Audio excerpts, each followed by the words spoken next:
Assalamu alaikum wa rahmatullahi wa barakatuh. Nous remercions tout d'abord l'équipe organisant ce séminaire qui nous donne l'occasion de présenter notre travail sur Hall Effect on Convective Heat Mass Magnéto-Hydrodynamique Rotating Fluid Past a Semi-Infinite Vertical Moving Plate. En commençant par une petite introduction sur la magnéto-hydrodynamique, parfois appelée aussi l'hydromagnétique, c'est une branche de la physique consacrée à l'étude du mouvement des fluides conducteurs en présence des champs magnétiques.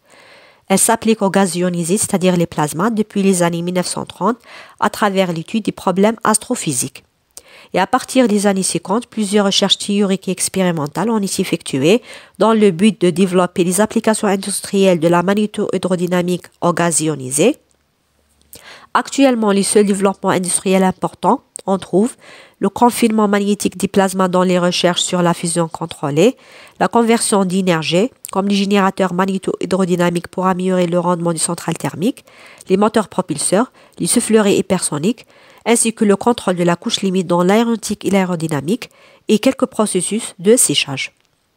Dans la plupart de ces écoulements, où des phénomènes combinés de transfert de chaleur et de masse ont lieu comme conséquence de diffusion thermique et d'espèces chimiques, les courants de Hall sont très importants et ne peuvent pas être négligés, ainsi que le mouvement de fluide est accompagné par des effets de rotation où la force de Coriolis a une influence significative sur la dynamique de ces fluides.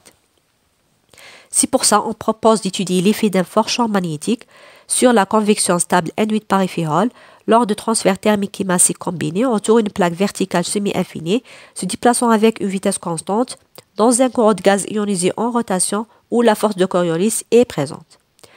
Ce problème a des applications importantes en ingénierie, telles que l'utilisation des gaz faiblement ionisés dans le vol spatial et les recherches de la fusion nucléaire.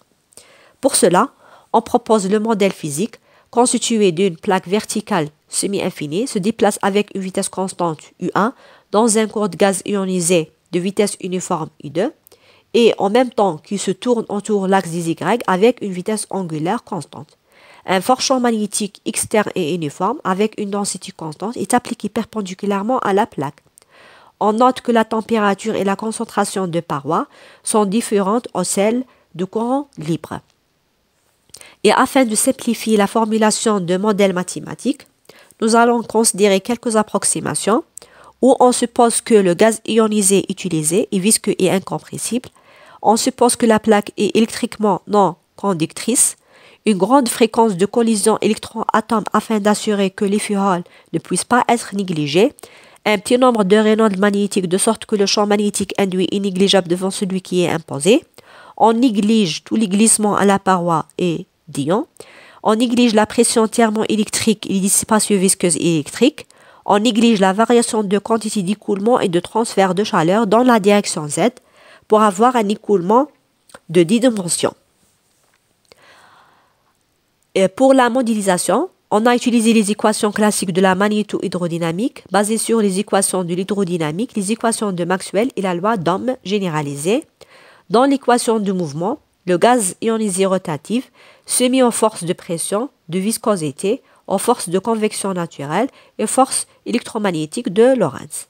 Lorsque l'intensité de champ magnétique est très grande, la loi d'Ohm retenu les deux termes de création de courant électrique, le courant produit à travers le gradient de pression du gaz d'électrons et le courant généré par un effet Hall. L'utilisation des hypothèses proposées nous permet d'obtenir le système d'équations de base définissant notre problème suivant notre système d'axes, avec les conditions en limite appropriées. Loin de la plaque, un équilibre se produit entre les gradients de pression et les forces de Lorentz et de Coriolis. L'utilisation de cette approximation nous permet d'obtenir le modèle mathématique formé par un système d'équations en dérivées partielles non linéaires de second ordre fortement couplées. Ces équations passent nécessairement par des simplifications en utilisant les transformations de similarité. On applique la théorie de one parameter qui réduit les deux variables indépendantes x, y par 1, c, eta. Et par conséquent, les équations gouvernantes se transforment en un système d'équations différentielles ordinaires non linéaires avec les conditions en limite appropriées, bien sûr fortement couplées. Dans ces équations transformées, les fonctions de similarité f' et h représentent les composantes de vitesse transversale et axiale u et w, θ et φ représentent la température et la concentration.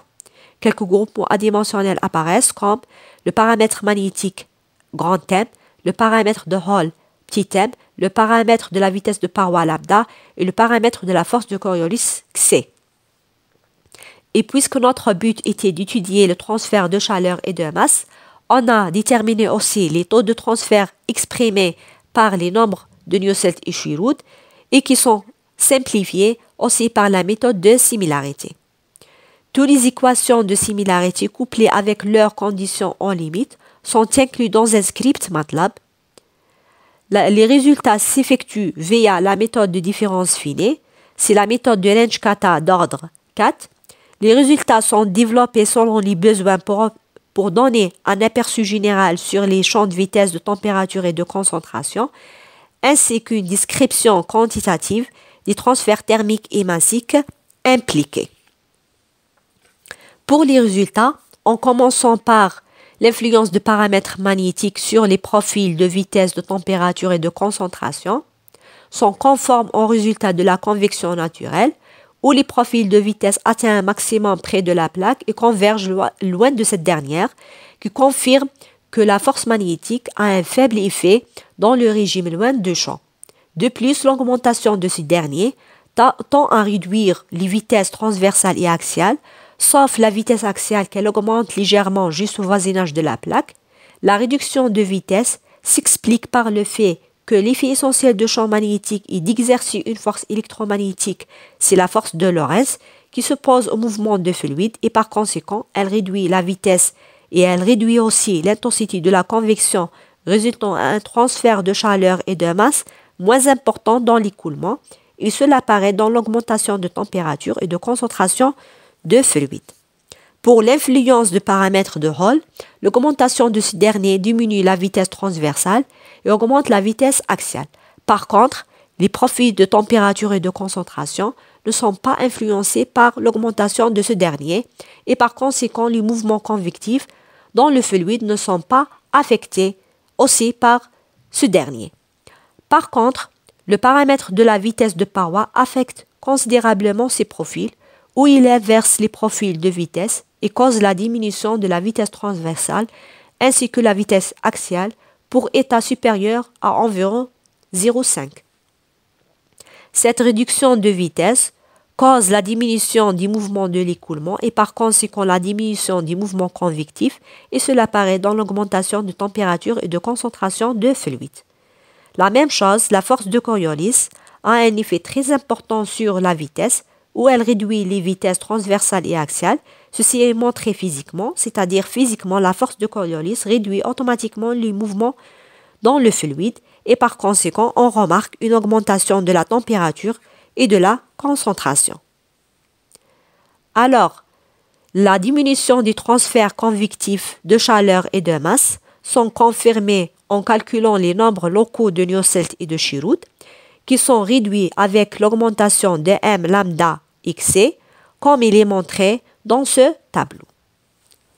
Finalement, comme conclusion, on a étudié la convection stable avec transfert de chaleur et de masse autour d'une plaque verticale semi-infinie, se déplaçant avec une vitesse constante dans un corps de gaz ionisé en rotation où la force de Coriolis est présente en présence d'un fort champ magnétique avec Hall induction. On a trouvé que l'effet de champ magnétique de la vitesse de paroi et de la force de Coriolis est de réduire les transferts de chaleur et de masse. Les transferts de chaleur et de masse ne sont pas affectés par effet Hall. Avec ces résultats, on peut dire qu'on a terminé notre présentation et merci pour votre écoute.